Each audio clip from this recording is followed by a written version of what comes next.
they got an addy. Go. Got location. Go. Green light. Go. Go. Go.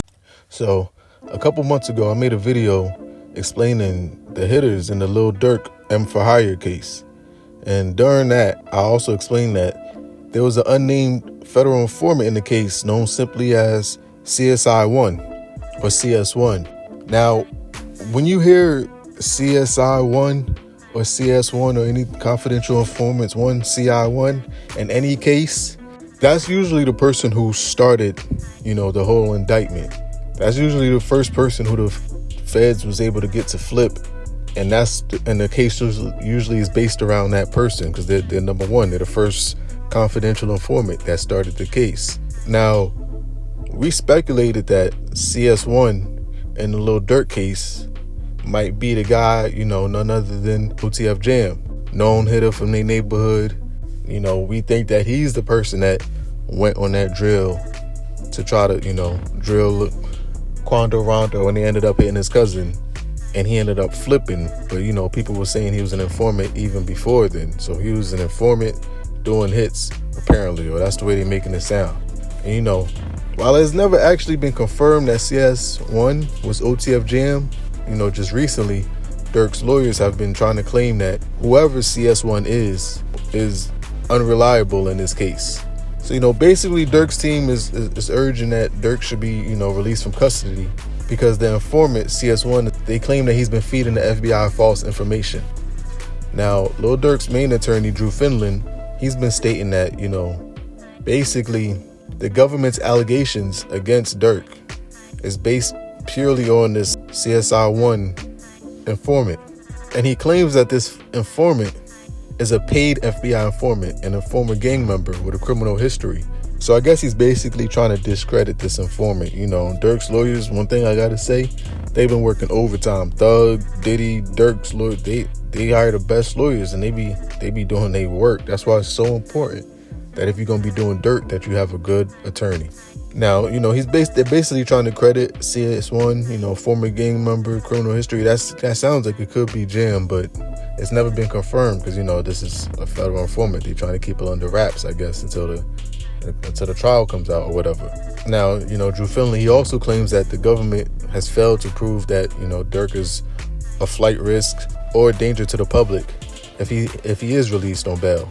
And, money talks, because that boy Schmirk, he done offered up a bail package of $4.5 million, including $3 million in personal cash. And now, the crazy part is that with all this, Drew Finland has also said that, agreeing to, put himself under house arrest, but with 24/7 security to monitor his whereabouts at all times.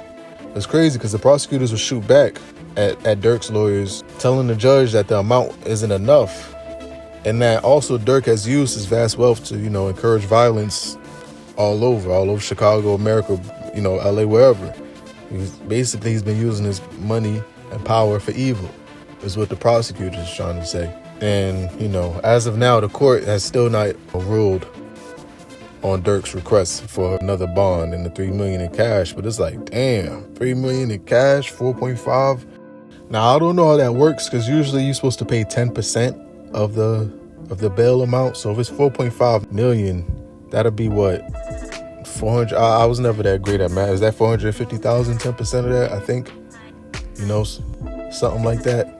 So I don't know if it works like that, or because they said $3 million in cash. So I'm not sure if that's, if they're going to pay up the whole 4.5 or if they're giving 10%. But Durk, he previously, got a little win, a little mini win. He won a little battle. He didn't win the war yet, but he previously won a little battle when the judge ruled that the prosecutors couldn't use his song lyrics as evidence. Look on the news and see your son, you screaming, no, no.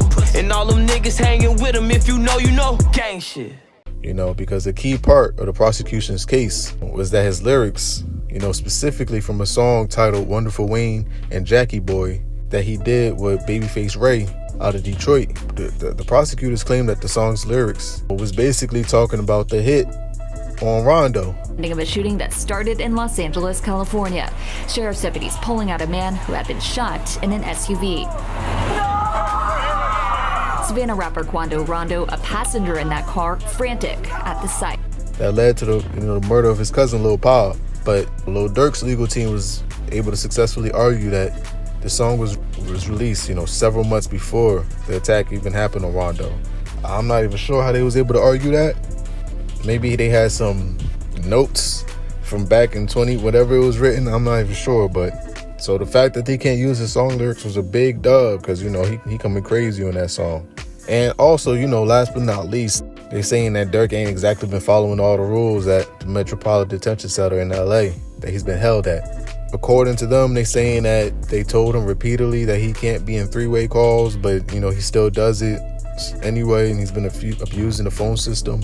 If y'all watch my E-Port Posse documentary, I ain't get to that part yet, but Bilal, they said that back in the day, in order to use the phones all the time, he was conducting his operations from the joint, you feel me? And he was able to do that because he basically bought everybody on the tier some new Reeboks, and they was just giving him his phone time. So Durk got long money, so who knows what incentives he been giving people for him to have his way while he been in there. But Durk trial scheduled to begin on October 14th, 2025.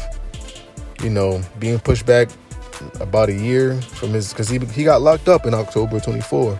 His trial not gonna start till October 25. So usually murder cases take about 4 or 5 years to go to trial for real. But this is actually faster than the judge is probably pushing for a speedy trial, because sometimes when a speedy trial, it gives the prosecutors less time to get all their information together or get everything that they need. Maybe they might be a little rushed, they might not be as on point. So we're gonna see how this plays out. But Durk got some high powered attorneys. He got a whole lot of money to throw at these people. Who knows, man? It's not about what they know, it's about what they can prove. But this is a neighborhood hero, J Loco Peso. Man, let me know what y'all think. Y'all think they gonna throw the book at Durk? You think he gonna beat it, man? Holla at y'all.